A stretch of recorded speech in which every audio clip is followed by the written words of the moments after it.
Assalamualaikum warahmatullahi wabarakatuh, Bapak. Waalaikumsalam warahmatullahi wabarakatuh. Dari mana? Perkenalkan, nama saya Khalid Badri. Saya merupakan mahasiswa dari Fakultas FKIP jurusan Pendidikan Guru Sekolah Dasar, yaitu dari Universitas UHK. Sehubungan dengan PLP saya yang pertama, saya diberi tugas oleh dosen pembimbing saya untuk berbincang kepada Bapak selaku Wakil Kepala Sekolah SD 03. Silakan. Apa yang bisa dibantu?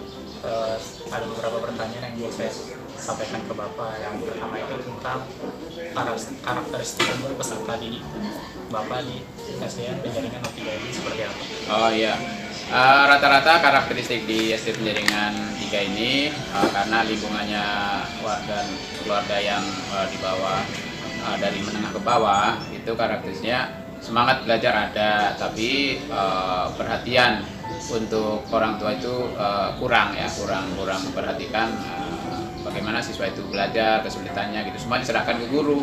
Di guru itu semuanya orang tua nyerahin ke sekolah, udah terserah apa bukunya gitu. Jadi karakteristiknya mereka ke sekolah ya udah diserahin aja begitu. Jadi ada istilahnya rata-rata anak ini belajar di sekolah tergantung bapak dari gurunya.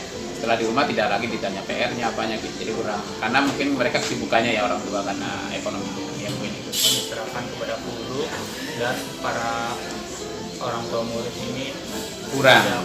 Ya, ada yang baik peduli tapi kurang ya, rata-rata yang baik itu mungkin 30%, yang kurang peduli ya sekitar 70% itu. Udah percaya sekali dengan guru.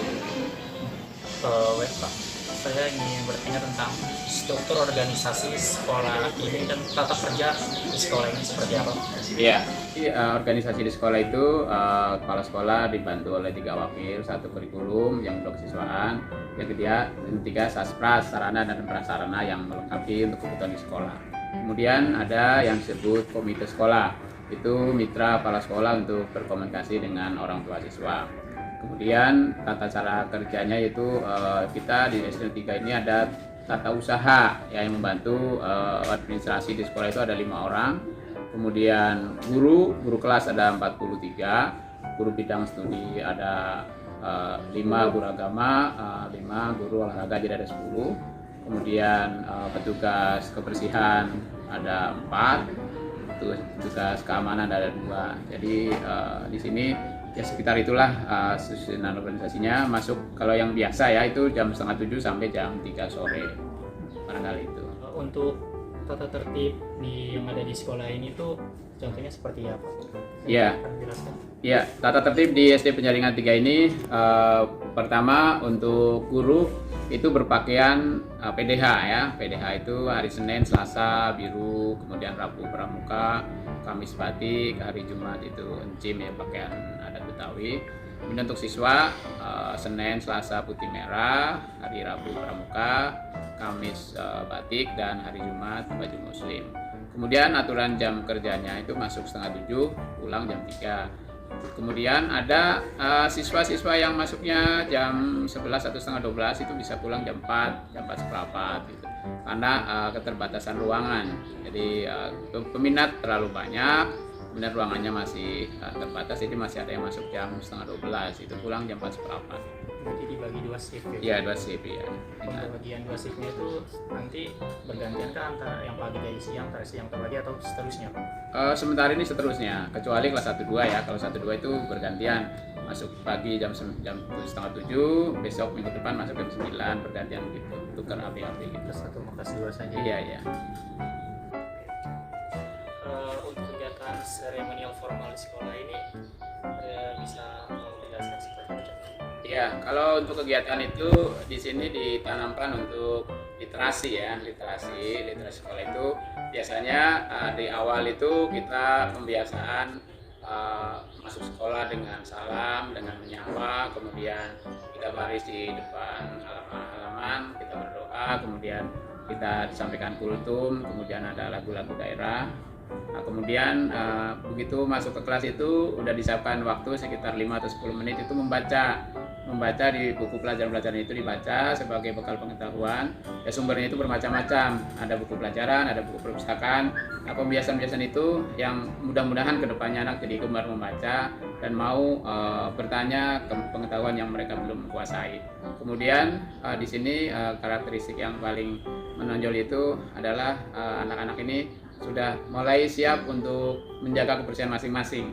Jadi kalau dia punya sampah di dalam kelasnya, ya dia simpan, kemas, kemudian dia turun ke bawah kalau pas mau istirahat itu dibuang ke tempat sampah. Kemudian mau juga memilah-milah sampah botol yang bisa digunakan, itu sudah mulai habitnya ya, udah mulai kebiasaan-kebiasaan yang baik itu. Mungkin itu. Tadi kan Bapak sampaikan ada upacara di sini. Untuk pemilihan panitia upacaranya itu ditentukan bagaimana? Oh, upacara ya. Kalau upacara untuk hari-hari besar itu biasanya kita forum masyarakat dimusyawarahkan, kemudian kita biasanya bergantian ya, petugas yang melaksanakan itu ada mungkin dari guru, kemudian dari anak-anak itu biasanya paskibra.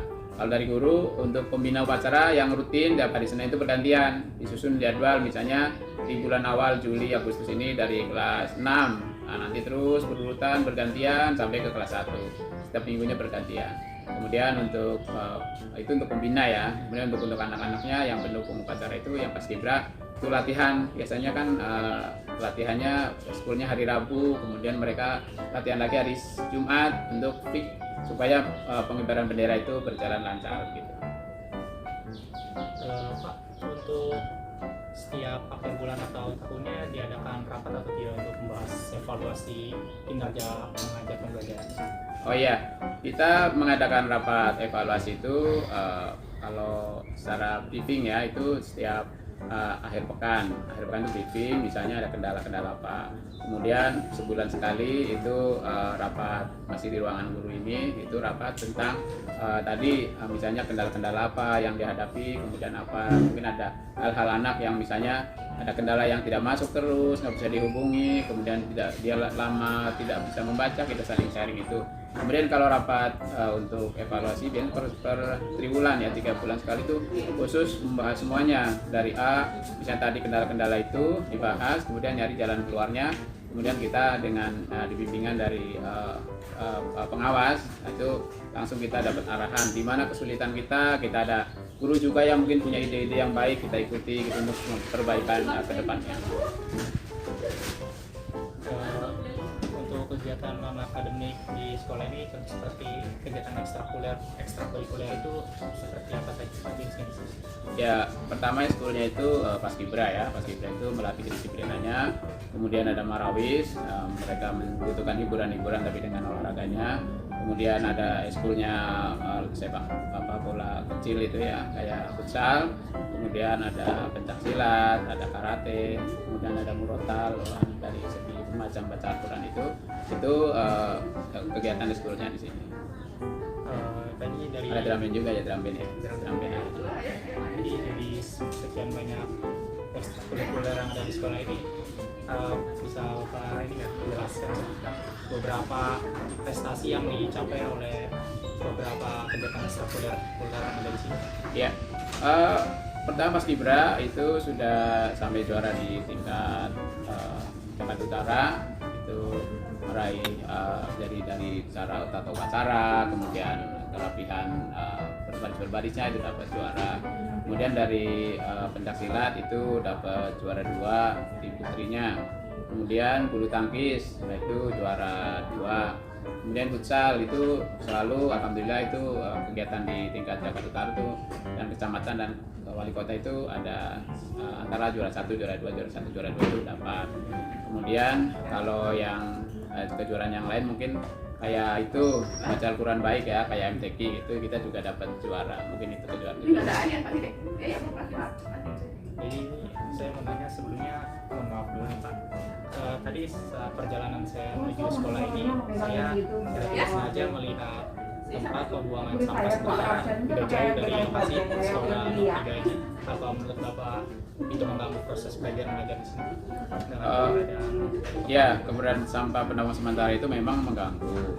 Tapi kadang-kadang kita sudah menyampaikan dari pihak sekolah kemudian masyarakat juga menyampaikan ke sekolah, kita sudah sampaikan ke kelurahan, tapi karena memang adanya di situ dekat, belum ada tempat lain yang untuk penggantinya, ya kita kadang-kadang terganggunya itu pas lagi sedang belajar sekitar jam 8 jam 9, sampah itu diaduk mau diangkutin ke truk gitu kan, dan itu baunya sangat nyelak gitu, mengganggu sekali.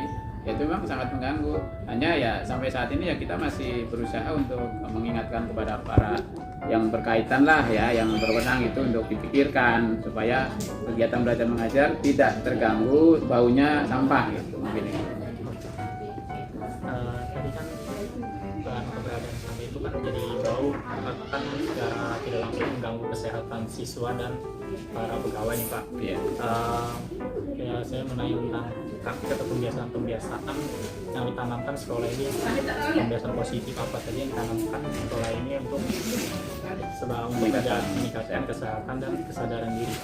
Ya pertama kita pembiasaan itu sebelum makan itu cuci tangan dan berdoa. Kemudian anak-anak dibiasakan membawa makanan pakai ompreng dari rumah. Jadi mungkin boleh masak sendiri atau boleh beli. Saya membawa ompreng makan dari rumah, minum bawa botolnya. Kemudian dari situ kan mungkin kita lebih higienis ya, tidak jajan keluar, tidak jajan yang seperti jajan-jajanan di luar, kita kan nggak ngerti masaknya seperti apa. Itu kebiasaannya. Kemudian yang tadi membiasakan setelah makan kalau memang ada bungkus atau tempat makan yang harus dibuang, itu biasanya mereka sudah tahu di mana buang yang plastik, di mana yang daun, di mana yang beling-beling, itu mereka sudah mulai pembiasaan itu. Jadi sudah diajarkan kepada siswa tentang pembedaan tempat sampah ya Pak? Iya, warna-warni. Oke Pak, yang terakhir nih saya mau tanya secara personal diri Bapak, apa sih Pak harapan Bapak ke depannya untuk sekolah SD Penjaringan 03 ini?